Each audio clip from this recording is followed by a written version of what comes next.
other commissioners that asked me that couldn't get on this morning. But anyway, whatever we do is just ideas that we pick up, just like we sit around at supper tables and lunch tables at our meetings and share ideas outside the box. Somebody else. The information we have can apply to big groups, large groups, but it also can be a 4-court facility, 2-court facility. In Illinois, what we're saying is we're using every other court just to have practice, no more than 10 kids. The times are staggered that they come in, you know, they're taking the protocol of everybody and their brother has those gun thermometers. They're fogging the facilities in between sessions. Everybody's wearing masks in. The only time that they're not wearing masks is if they play. And some parents are insisting that the kids even play in masks, which I don't know if that's a good idea or not a good idea. Obviously, they're saying it'll help, you know, control the spread of germs, but, you know, kids being active, I don't know if they need more oxygen, then they'll get through whatever mask they have on. Good points. Jimmy. Andy, what's up?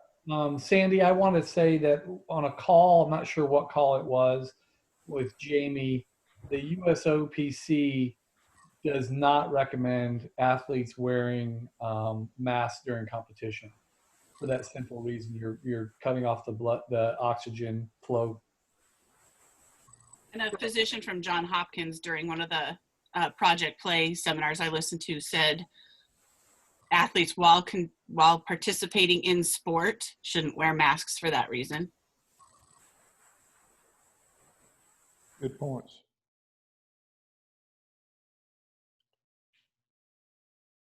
Who has begun starting to do any kind of planning for the fall or winter for the 21 season?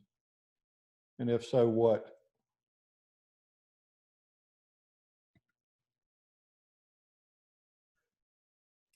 Hi, everybody. In New York, we are just now in our part of the state starting to open up. As of the 24th of this month, we will actually be able to have groups of more than 20, of up to 20 people in one location. Right now in New York, they are saying that the schools will open in the fall. Our schools have been closed since March and never reopened for the rest of the school year. And most of us were on a very serious lockdown. And in Kevin's region on Long Island, in the city and the lower counties, they're still more locked down than the rest of us are upstate. We are tentatively looking at quote unquote business as usual with adding in precautions, making sure that parents are comfortable with things, making sure that the parents know that there's a possibility that spectators will be limited, and encouraging our clubs and people who put on tournaments to be prepared to do things like live streaming to an area where people can see it or can access it with their phones and their iPads and things like that. It's really unknown territory, certainly for us. And many of our club tournaments are done in 2- and 3-court facilities. So if you can only use 1 out of 2, it becomes economically impossible to run that tournament. Good points. Hey, this is Cindy from Puget Sound. So we're really in the infancy stage of planning, and we've been meeting with Evergreen and Columbia Empire since we border each other, and the 3 of us are looking at doing things similar and or even together, and the other 2 will probably chime in here shortly. And we are meeting currently every other week on Wednesday afternoons. So we're trying to do things that help the families here. We're looking at more of the local play for all of our teams. We know our elite teams are still likely going to try to hit the qualifier scene, but the larger group is likely going to, parents are likely going to request to stay local. So we're looking at more localized events. in the Puget Sound side of the Washington portion, so the western portion of Washington, our problem is our 58 courts that we need for a weekend of Power League are primarily high schools and or middle school gyms, which the current rumor in our area is schools are not going to be conducting or allowing outside rental. So we're trying to get creative with our events, and we're looking at doing something that Sandy's region used to do many, many, many years ago with their small leagues, where they would travel and play three matches and then be done in a weekend and do a point system. Because Dragon Kradzik is now in my region, and Dragon recalled several years ago Great Lakes doing this league type thing. So we're looking at that as an option for our Power League, where we do one age group in a day. We would consider only being able to use multi-court facilities. We may not be able to allow spectators. Our state still hasn't reopened, so it was interesting to hear Hazel say that even New York is already starting to reopen. Washington State's still shut down. We can still only gather in groups of 5 once a week. It's a hot mess. Many of our businesses are still closed, if not already bankrupt. So we don't even have retail stores open yet. No movie theaters, nothing. I mean, literally, we are shut down. So we are really considering, if we are even able to get back to play by the fall or winter, then we would look at using we have an 8-court facility, we have a 10-court facility in our area, and using those facilities, and that would be the way we would try to stack Power League, likely only having athletes in the facility, and we're considering some streaming options. So that's kind of what we're looking at out here.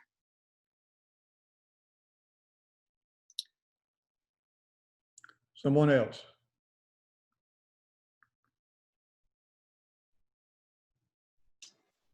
Jimmy? Jimmy? Go ahead. We've been sort of toying around with stuff, but we had a forum in the spring for club directors, and as a follow-up, we sent out a survey. I can't give you the results because they haven't finished with filling it out, but one of the questions we asked them was to give us some feedback on the various options that we were facing for the fall and the spring, as a matter of fact. Our feeling is that the vast majority of our facilities that people are using for practice and that we use for tournaments are public schools of one kind or another, high schools or colleges.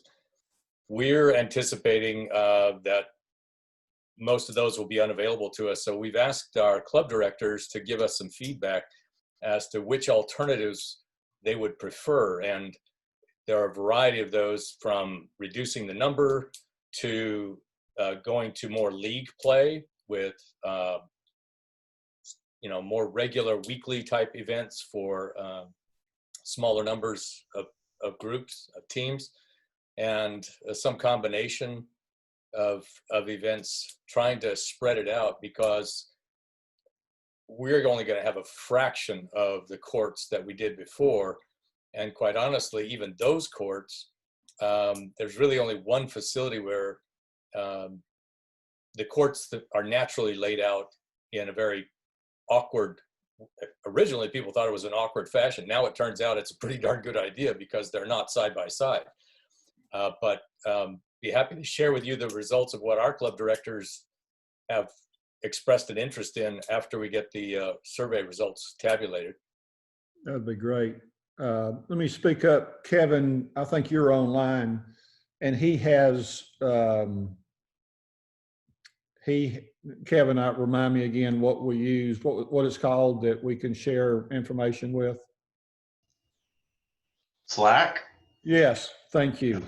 I had a brain lapse.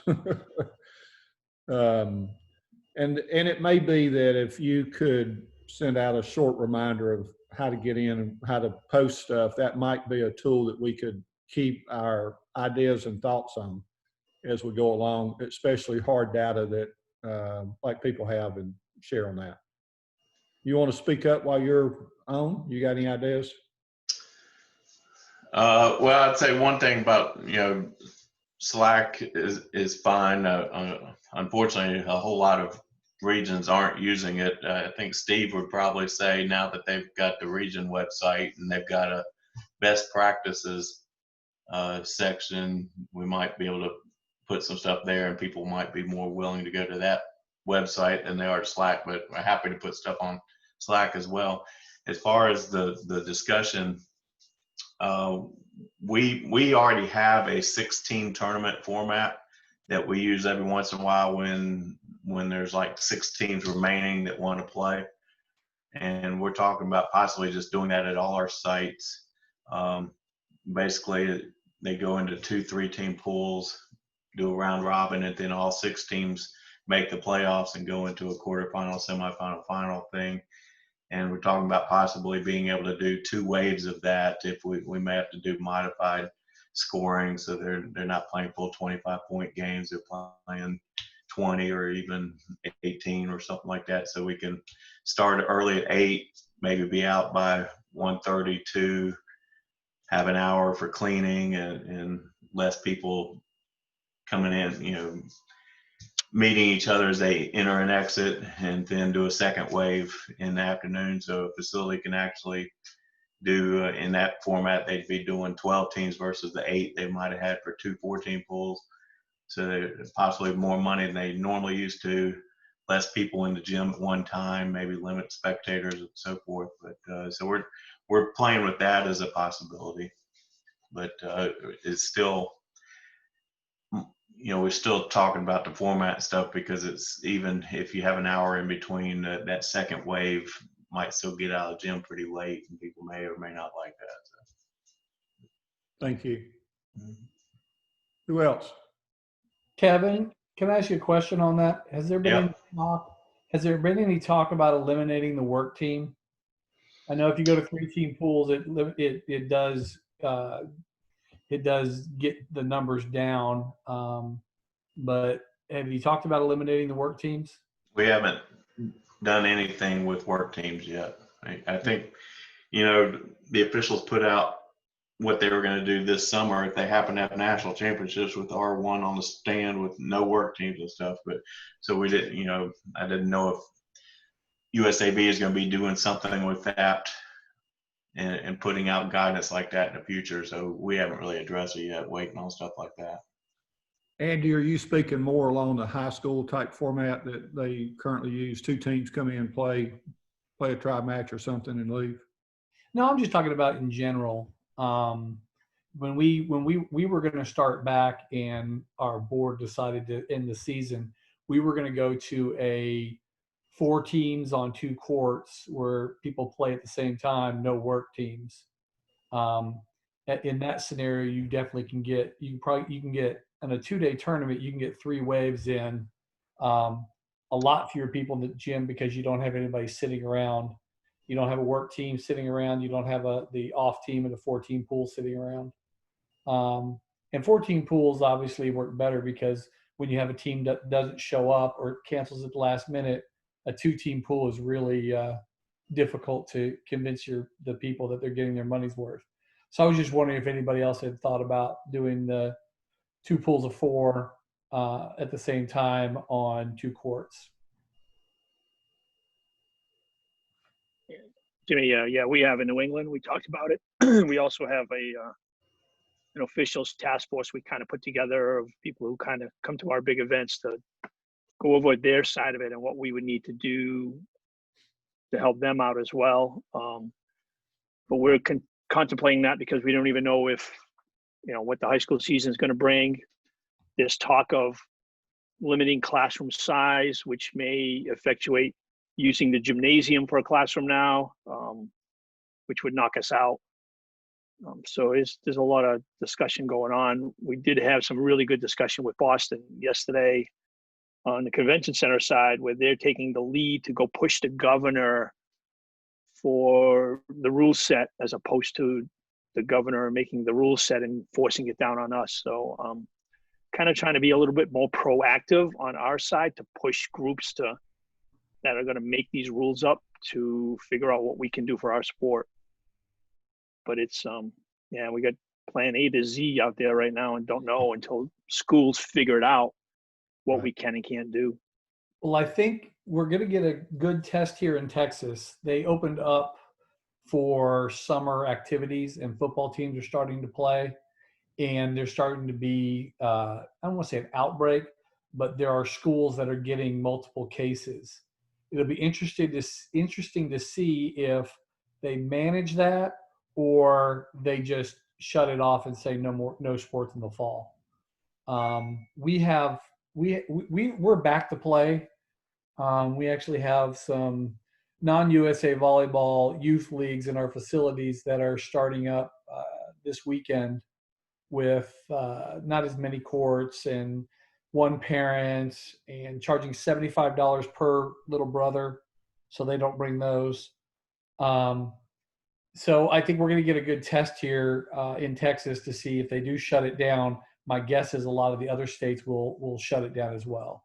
Harold, in Arizona, are the high school summer activities happening? Are you having any issues there? There's nothing going on as far as the gyms are concerned. Some of the schools, a very small number, have started football workouts.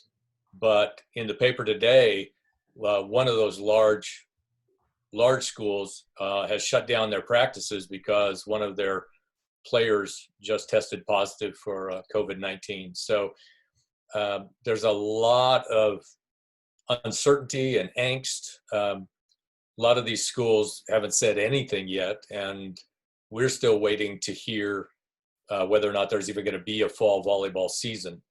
They don't seem to be as concerned with outdoor sports, but the indoor sports are really causing people to scratch their heads and try to figure out what to do.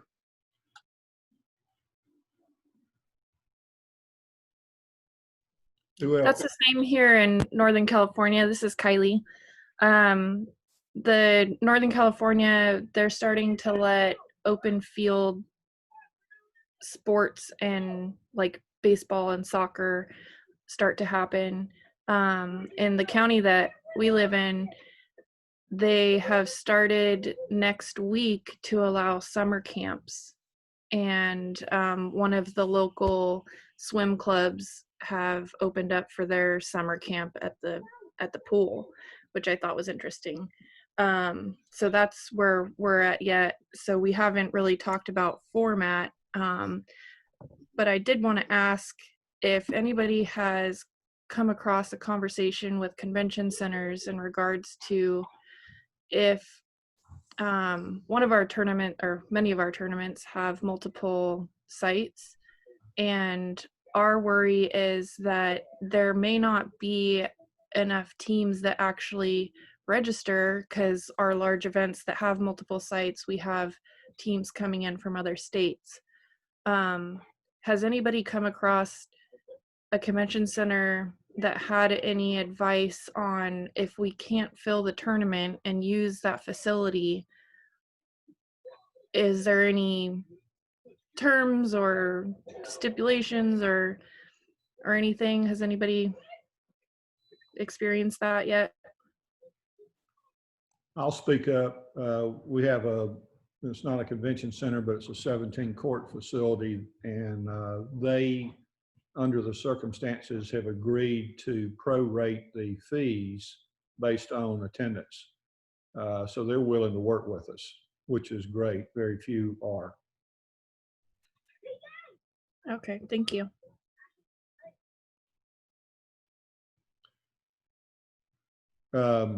I'd let Steve Bishop, if you're on, I think you signed on. I'd like to propose that if any region has written material that they could share, let Steve speak up and explain how we can get that on the region site for sharing. Good morning, Timmy. I threw the link in the chat there for anyone that hasn't been there in a while. And let me clarify, this is not competing with the product, or at least the intent was not for this to compete with the product that Kevin has put together for us. For those of you who are using the Slack channel, it's very effective. It's a quick way to get an answer and then have it documented, and it doesn't create another email you have to put in a folder. It just tracks it. So this kind of stuff right here that we're doing right now is great use for the Slack channel. We use a lot for, excuse me, several other groups. So the information on the website is meant to be more of a static placeholder, kind of an archive, real easy to find stuff later. Slack is, I think, probably a little more beneficial for short conversations, check-ins, throw out a question, throw out a poll, get some quick information, and move on. So they both work hand in hand with each other, and I hope that we'll use them more often and maybe email a little less often. But anyway, thanks for throwing this together, Jimmy. A couple of things here. I'll go ahead and talk about Florida, since obviously we're in the news all the time. We're wide open. We're in phase 2. Actually, phase 2.5, I think, is where we're at. We are sanctioning indoor group activities and full-fledged outdoor competitions. So we have beach tournaments that are going on literally every Saturday and Sunday and have been now for 3 or 4 weeks. I don't know if that's contributing to our numbers or if there are a bunch of other things, but we're looking forward into next season, and we basically plan to just apply a pretty kind of simple filter to our projections. We're going to apply a 25% reduction in all categories: membership, team registrations, door, everything you can possibly imagine, and then figure out we can continue to function and operate with a 25% reduction in all revenue. Going to make things a little tight, obviously, but we'll look to tighten up the belt where needed to make it happen. So from an event standpoint, with indoor practices have resumed here, so teams are gearing up. A lot of our teams in Florida obviously are going to try and play in this AAU championships, since all the USAV events have been canceled. And so it's real easy for them. Most of them can drive over for the day, or, you know, the whole Orlando area and attractions area, they're all reopening. So our convention centers really have never closed. Most of them are government owned, so they were exempt from closing. We're being told high school volleyball is going to take place. It may start a couple weeks later than normal, but I've talked with several coaches, and they're anticipating that their season will happen as scheduled, or at least some variation of that. So it's a little different from some of you, like Cindy and Hazel, who are still kind of sitting home and looking at each other, I guess. But that's what we're doing down here. So I'll take any questions, or if you have anything you want me to elaborate on, Jimmy, I'd be glad to. Thank you, Steve. Other thoughts? Jimmy, yes. I have a question and directed to Steve. We just started, we've had a week of our, we're on our second week of our sand season. It's a league, and we play 3 nights a week. We have tried desperately to get the parents, spectators, and players to all be aware of what they needed to do to, stay social distancing and wear masks if you're a spectator. And even though it's outside, just take precautions. What we've found is that it's a typical cowboy mentality where they have ignored everything and acted like there's nothing wrong. And the numbers in Arizona are just going up every single day. Have you found that to be the case in Florida with your outdoor events? 100%. They were actually having outdoor events before they were allowed to have outdoor events. That's how little concern they have for the rules.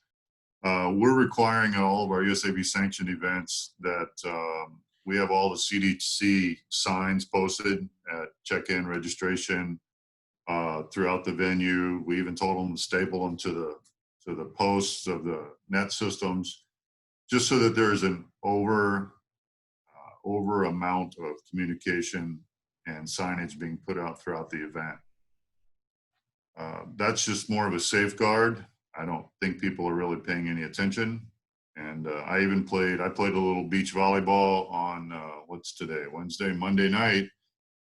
And it was with a lot of folks a tad bit younger than I am. And they kept wanting to slap my hand every time we crossed sides. And I kept telling them, sorry, not today. And they got a little offended, but yeah, that's the mentality of the beach player. Yeah, they're going to do whatever they want to do for the most part. And they are doing it here. Others, before somebody else speaks up, let me mention, if you do have waivers that you have written or have found, how about share? Steve, is the best way to do just send it to you, or is there a way to, how do they get information? You can just send it to me directly if you have my email, or you can send it to the webmaster email address at the bottom of the region website. I put it down at the very bottom. You can just click on that and email it over. Okay. And then I put the link out there in the chat room, and that's where we'll post that stuff. Right. Jen and I are putting stuff up as it comes in. So just a couple of requests from everyone is one, in the chat box, I'm going to propose that we try to have these, if they're nothing but brainstorm discussions, should we do it just once a month or twice a month up until season? So if you put in your chat and see what you would prefer to do, and again, if you've got written material or what you are doing as a region that could be helpful to others, shoot that down to Steve and let him post it on the website. Who else has got some ideas and comments?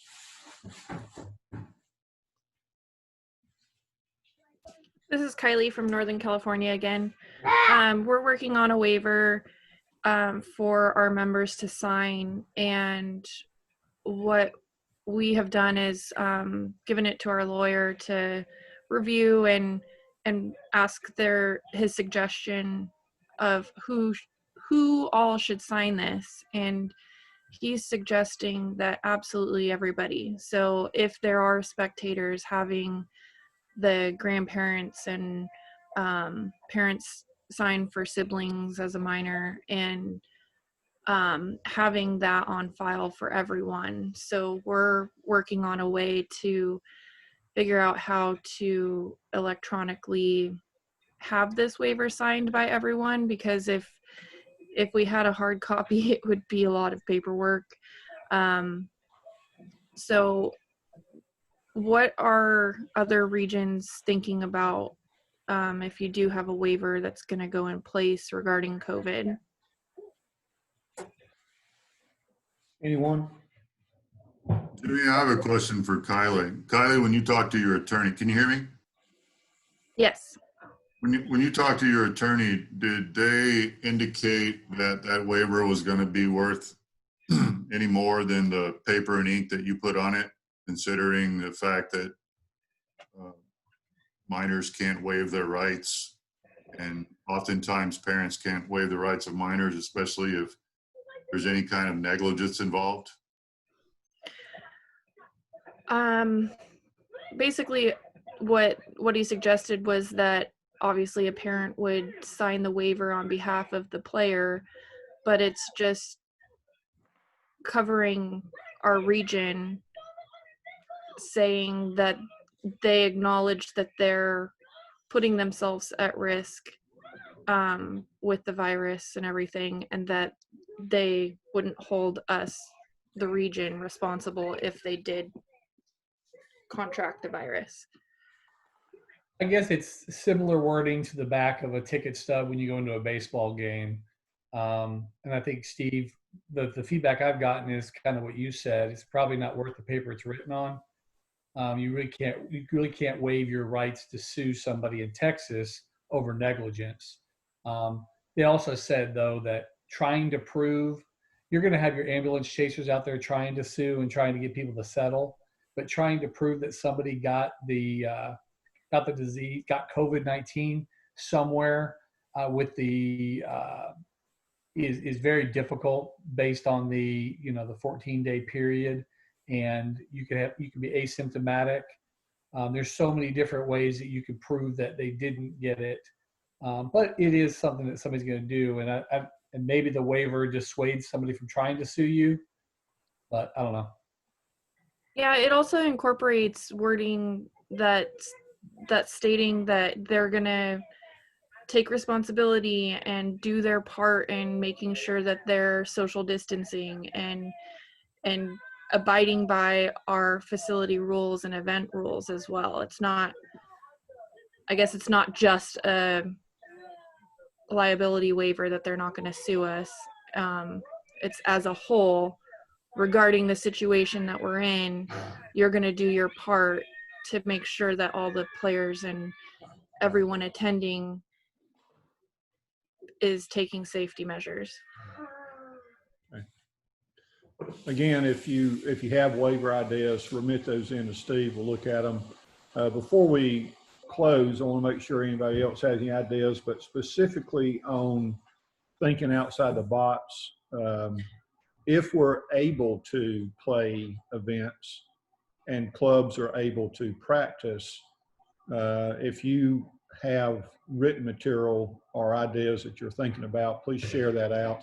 And again, just reminders, place in the chat room if you'd like to see us continue this monthly or twice a month, so we can share some ideas. I'll say our little task force that we've been doing for a few weeks now, we're looking at options of try matches, a league type format, something similar to what high schools do is play local clubs, and then maybe once a month we get into a fairly larger event, but still trying to keep it to no more than a 3-team pool. And what I would ask, we haven't found an answer to yet, which I think is the $1 million question, is if parents can't come to an event, how are we going to give them their value to see their kid? Has anybody got streaming ideas, video ideas, any ideas on how to satisfy them, or ideas on how to put formats together for tournaments? And then we'll finish it up here in a few minutes if some other ones have got some comments. I just wanted to say that we're kicking around the idea of just triples tournaments and doubles tournaments. If, we stay restricted, we're in the same boat of Cindy and Hazel, where no restaurants are open, no theaters are open, nothing is open. So if it goes to that, we have been talking about triples and doubles.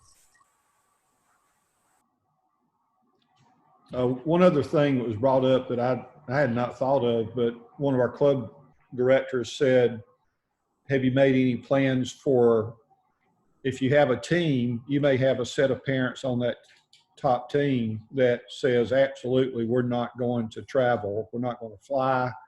We're not going to travel, and other ones willing to. So then do you put teams together by what the parents willing to do? So there's another challenge that we have. Thank you, Sandy, for your comments on that. Are you talking about indoor? You're talking about indoor triples or doubles? Yes, indoor triples or doubles, yes. Okay.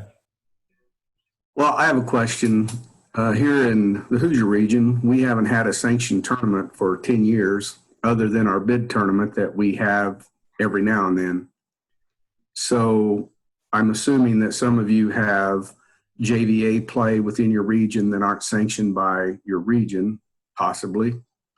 Like I said, we have no sanctioned tournaments, but we do have a lot of our membership playing in those tournaments. I am of the opinion that if it's not a sanctioned tournament by our region, we have no liability or responsibility as to what happens in that event. Would you guys agree with that? I'm a little puzzled. What do you mean you have no sanction? Your teams are playing in tournaments in your region, aren't they? Don't you sanction those? We do not sanction. We don't have any sanctioned tournaments in our region because of JVA. What happened was when we had sanctioned tournaments back over 10 years ago, we had tournaments every weekend that were sanctioned by us. JVA came into play. Our membership went from 8,000 members down to 2,000 members. Scott McQueen was the only person that was having sanctioned tournaments. A couple years into that, he was going broke because the JVA teams, which is huge in Indiana, were not playing in his tournaments because they were sanctioned tournaments. So Scott went to Mitch or Chuck, I can't remember who was commissioner at the time, and said, I can't sanction these tournaments and survive because nobody's joining, nobody's coming to play. So the board agreed to allow him to have those tournaments not sanctioned. So yeah, we have no sanctioned tournaments in our region. This has been an issue for over 10 years. I guess I'm curious. I didn't think that USAV insurance was in effect if the tournaments weren't sanctioned. That is correct. That's what I agree with. My question is, but for example, Scott McQueen's club are all USA members. We have other clubs who are USA member, but the only play in this state for all of our clubs is non-sanctioned tournaments, either by Scott or JVA. And if they want to play USA, they come to Chicago. Yes, they do go out of state to play USA events. And we have the MEQ here, and they do play in the MEQ. But, I mean, that's just the life that we have right now. I'm working on, I've already made headway with many of the JVA people in the state. I've already had contacts and phone calls with them, and I'm already getting some of them to come back and bring some of their teams back with them. So I'm making headway with that. And I hope to someday be able to have sanctioned tournaments again. But to be honest, we're a year or two away from that. And my only concern, which I don't think is a concern, and my question is, we have members playing in those tournaments. And like you said, if it's not sanctioned, our insurance doesn't cover it. So therefore, we have no liability if someone would go into one of those tournaments and end up getting sick and, you know, try to drag us into the fold. I don't believe, I guess I'm wanting opinions. Would you guys agree with that? Terry, I think that in theory, you have no liability, but in reality, people sue everybody and their brother when they're ready to file suit. So technically, maybe you don't have it, but realistically, if they're going to sue, they're going to sue you and everybody else they can find. I understand that, but how do I have no way of, I have no authority at all in those tournaments. When I was the referee chair for 22 years, I had no authority with how those officials acted. I had no authority with any problems. I would get phone calls and I'd say, I'm sorry, I will talk to the people, but I can't do anything because it's not a sanctioned tournament. Terry, without, sorry to interrupt, but maybe talk to some of us offline. I deal with a split region too with JVA. I'd be glad to help you. Andy probably can help you with some ideas. Since we're kind of limited on time, I'd like to cut it off here in the next 10 minutes, 5 or 10 minutes. If anyone else has ideas concerning startup, or you've done some things, if you'd share that. And don't forget to go into the chat and mention if you'd like to continue this on, and if so, once or twice a month. I see a half a dozen's already said a couple of times a month. But let's try to stay on task and work on those, and we'll be glad to help you with those things offline. Hey, Jimmy. Yep.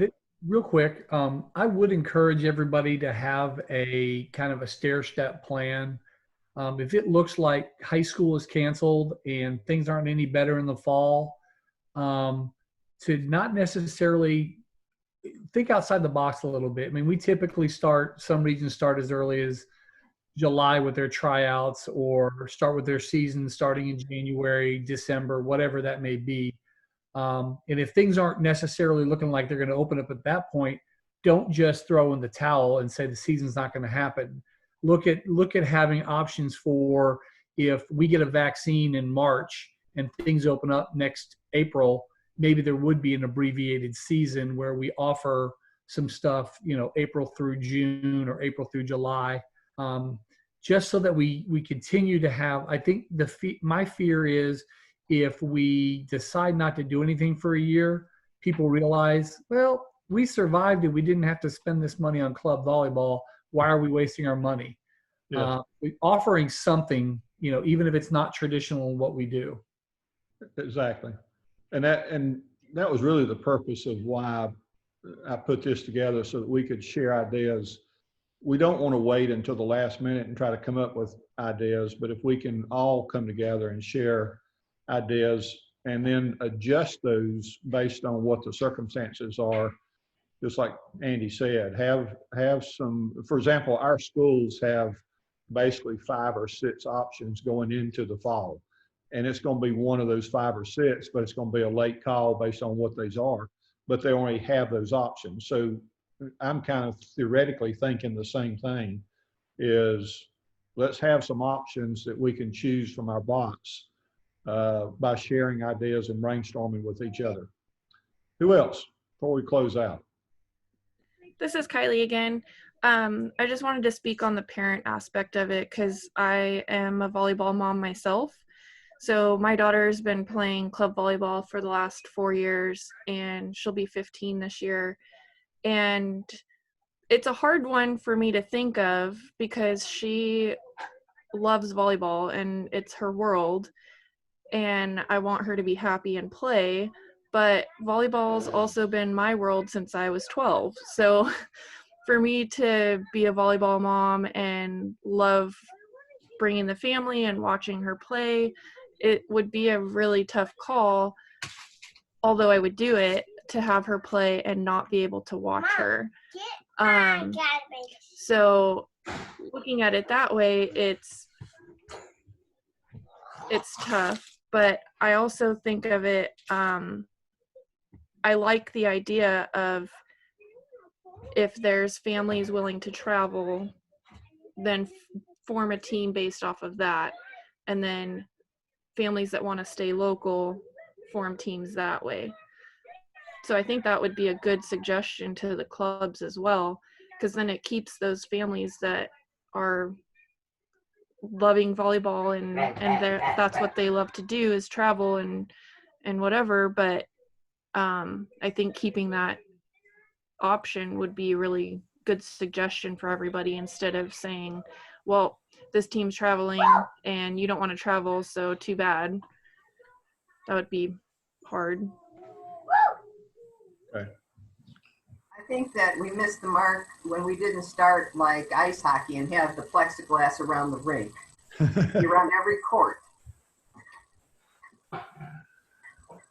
Well, maybe we can set up volleyball tournaments at hockey rinks. We have a few of those in South Carolina. In Colorado, they do as well. We used to play indoor on converted hockey rinks for club. Right. We've got one facility like that, and every referee, coach, and player loves it because they can't hear the parents yelling at them from the sidelines. Yeah, true. Final call for comments, and then we'll end with a couple of suggestions. Anybody else with a brainstorm? Jimmy, I just wanted to share, I put in the chat there what our current waiver and release of liability language is that all of our members sign in response to Kylie's comment earlier. So as you're going out and potentially considering adding another waiver on top of everything, you understand what they've already agreed to. There may be some duplication. So, Yes, I saw that. Looks like it cut off at the end, or either I'm just not viewing it, but stick that in the website too, Steve, would be great. Hey, yeah, this you is can find it. You can find it in WebPoint. It's in everybody's membership. Oh, yeah. And this is Cindy. I plugged in something. We had a club ask us questions. So we went to Randy Melcher at Epic, and I sent you the language. I copied it directly out of the email for which he sent me, saying that our insurance currently does not have a communicable disease exemption, which means our insurance company believes that our current insurance policy as written would help stave off any claims of, I got COVID at your volleyball facility or while in attendance at your tournament. So it's soft, but at least it is from our insurance company. And I guess just to add to everybody else's comments, but as a region, we've taken the approach that each one of our clubs, the small little number of 56 of them, they're their own individual business. So when they call me and say, Cindy, give me instructions, what do I do? I figuratively give them the emoji of, absolutely, I don't know, because I'm not running your business. So we simply direct them to the Washington coronavirus.wa.gov website for how to be a business in the state of Washington. And we tell them, follow those rules. Here's the USA Volleyball Return to Play and the USOPC document. The first paragraph says, your sanctions in place if the following are complied with.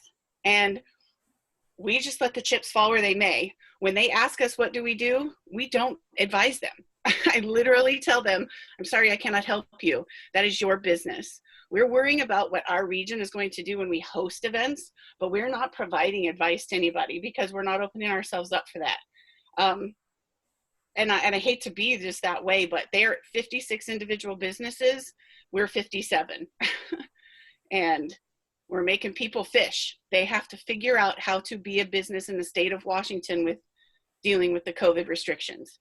And that's what they're going to have to do. So if they want to go out and call themselves now a fitness training facility, which they never were before, and conduct volleyball operations underneath the hat of, I am now a fitness center, and I conduct fitness training with a volleyball, which, gosh, I never thought that was the case, but whatever. If they go out and do that, they are now going to have to deal with the repercussions of doing so. And we're just, like I said, we're just stepping back. And I know that sounds terrible. And I know we all want to just be involved and help people and provide guidance. But the minute we do that, we are now opening ourselves up for a percentage of any potential liability that could come at us. So just my 2 cents. Thank you, Cindy. Okay, folks, I will, if you have not put in the comments in the chat, sorry, what your preference is for future meetings, please do so before we get off. I think this is a good start. Again, the overall idea is for us to come together and brainstorm. We may, out of 30 or 40 regions, pick up ideas that we want to implement ourselves based on what the circumstances are. So I'd encourage you, if you have written information, whatever it is, send it to Steve, let him post, and then let's all continue to share. I'll dissect what everybody wants to do, whether it's once or twice a month. And then even if it's twice, you can't make it, I'll record it and send it out to everybody. So let's continue on. So rather than all of us kind of swimming around in the dark, let's hopefully we can help each other have somewhat of a success going into 2021. With that said, I would take a vote that we all have a meeting where Sandy is with her background at our next meeting. Like your background, Sandy. Thank you. I was going to use that one, but I decided to use my real one. Thanks, everyone, for doing this. I'll follow up once I read the chat, I read the chats, and unless somebody's got some closing remarks, we'll end it with that. Anybody? I have Thanks, a really Kylie. quick question. This is Kylie. Has anybody thought of requiring the clubs to provide their own reopening plan to us so that if we have any parents that contact us regarding a club's reopening process, that you're already in the know of what they plan to do? Well, I was hoping that this would open up or generate some of that information. Some regions may have that information already for some clubs, but we personally try to give value to our clubs for the money they spend. So we're trying to put together ideas of things that they can consider. We're not going to tell them what to do, but certainly what to consider. And of course, it's a state-to-state basis what's required in your state. But hopefully by the time we get closer to time, we all will have a bunch of ideas that we can put together and share with clubs and use as we see fit. Okay, thank you. Thank you for having this call too, Jimmy. You're welcome. Anybody else? Everybody have a great day and weekend to come, and I'll be back in touch when I get some information. Thanks all. Thank you. Thank you, Jimmy. Like Thank you. Tommy's and the green one.